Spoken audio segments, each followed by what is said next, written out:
Hey there, it's Courtney with RCK Livestock, where we document our journey to self-sustainability through our garden and our livestock. Today I'm going to do a walkthrough of the garden, how it currently is, and then we're going to talk about a few things that I've learned in the beginning of this first gardening season that I've done. Let's go take a look.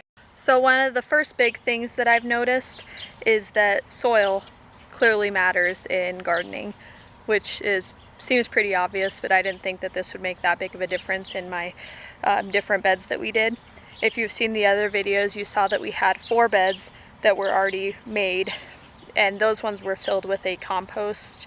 Well, what we thought was a compost, turns out it could have just been raw manure that hadn't done any composting at all. So I think it's burning my plants, where the other beds that we made together with the compost / manure, the topsoil from the pasture, and then the wood ash, those ones are doing beautifully. So I will flip you around and show you those beds, and you'll be able to see a pretty drastic difference on them. So these beds over here are the ones that we built together. We've got plenty of growth, the plants are getting huge, and everything's looking gorgeous.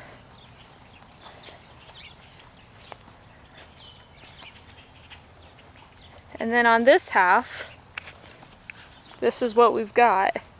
So my garlic ended up dying. I think that was a watering situation. I have the cauliflower. The beans that I planted here all died. Also, I believe because of the watering situation. And then there's these plants.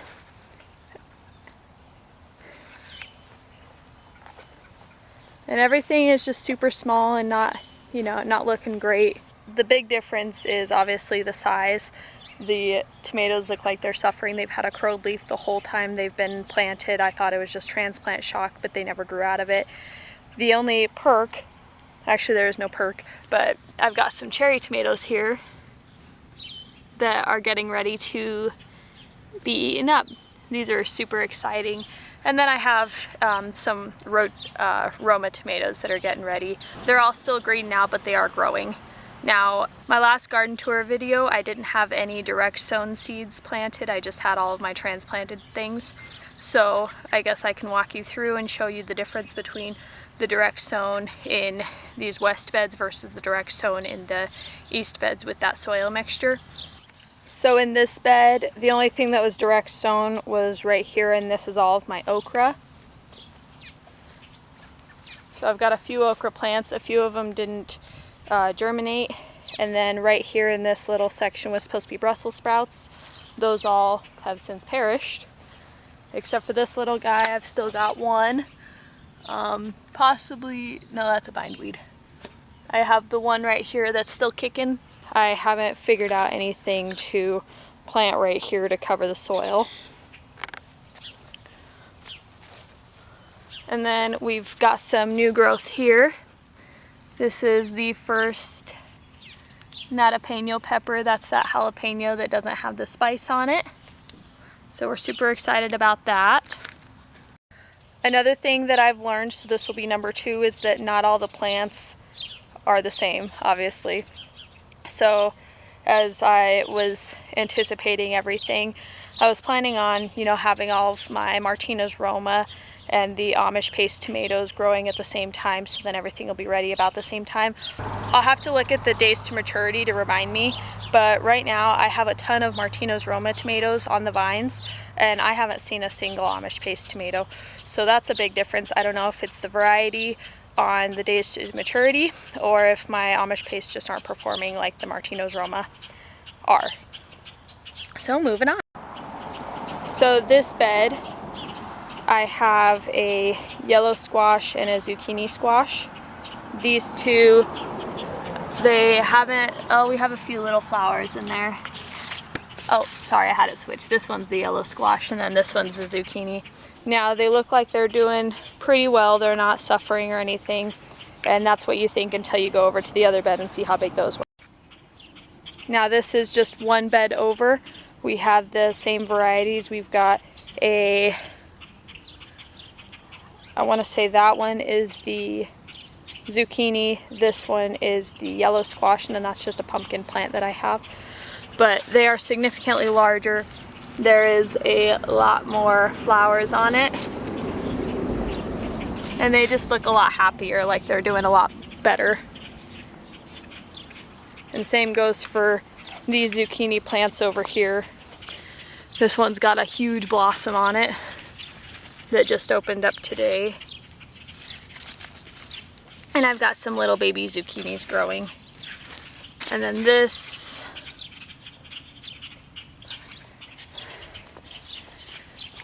we've got some pumpkin flowers. Hello, so I'm working on editing this video, and somehow I must not have hit record when I was talking about what my next lesson was. So I'm gonna go ahead and just let you know now before I go back on to the video. So what I was saying in the video was that the next lesson was the importance of consistent watering. Now, we did set up a irrigation system with totes and a pump and little micro sprinklers, but we're having issues with it, and that's where I'm struggling with consistent watering. So back to the regular programming. It just seems like the irrigation system is posing a bigger headache than what it's actually producing for us. I really doubt that, because my consistency would probably drop down even more if I didn't have the irrigation system. But it just seems like time after time we're messing with the irrigation system, and we can't just let it go and do its thing. So that's one thing that's kind of frustrating about it, but at the end of the day, the garden's getting watered and things are growing. So that leads me to the number 4 thing that I've learned is She's in Her Apron. It's another YouTube channel that is on the platform.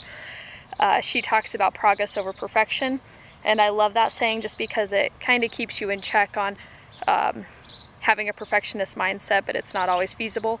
And as long as it's done and happening, then it's a win.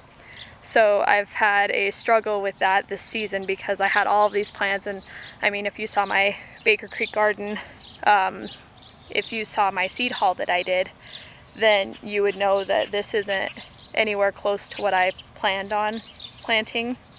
I mean, I have all the tomatoes and I have all the squash that I planted on having. I don't have as many as I wanted.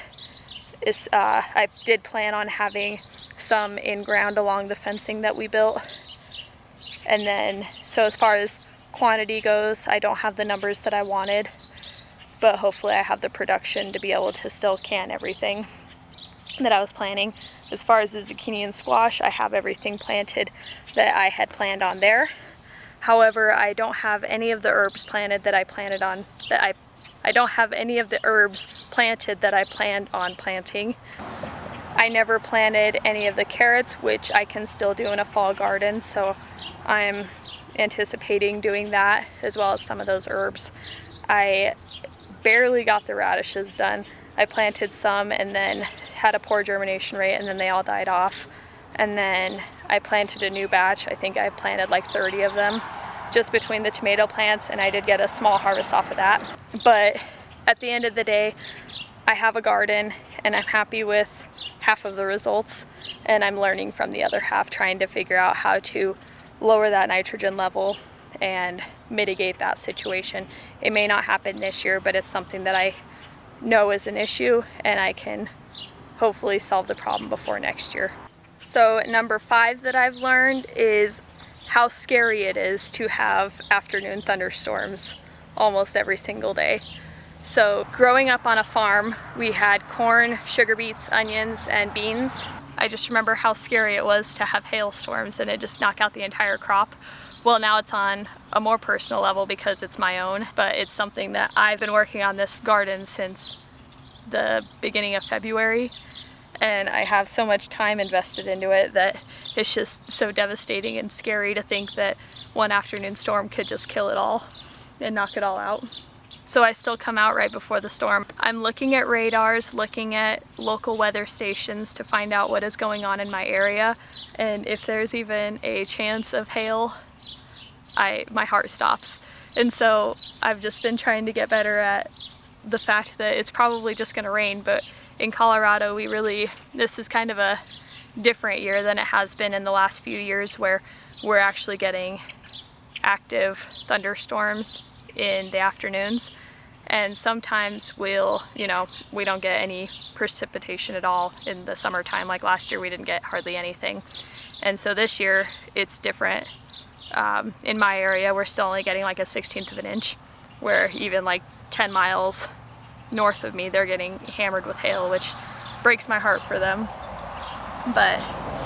And even south of me, we're in like this honey hole of weather where we only have been getting rain, but when we get hail it's like, it's terrible. So yeah, sorry, that was a ramble on about hail, but it's really just the scariest thing to think that, you know, one act of God can just knock out your entire progress that you've been working on.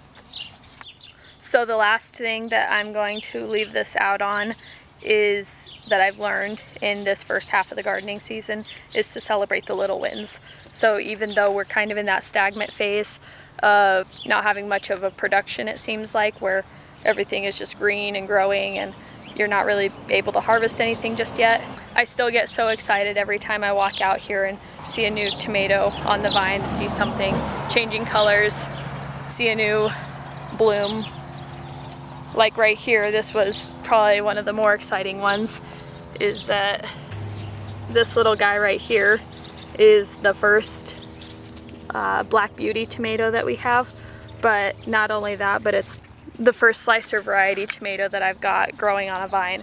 The other tomato varieties that I've got currently that are green are all of those Martinez Romas, and then I have some cherry tomatoes growing as well.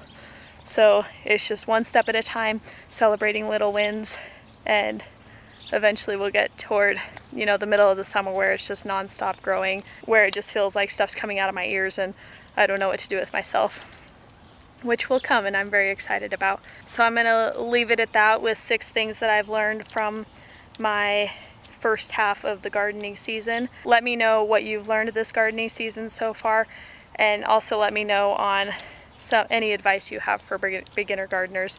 I'd love to have a conversation with you. All right, well, thanks for hanging out with me, and we'll see you next time. Thanks, guys.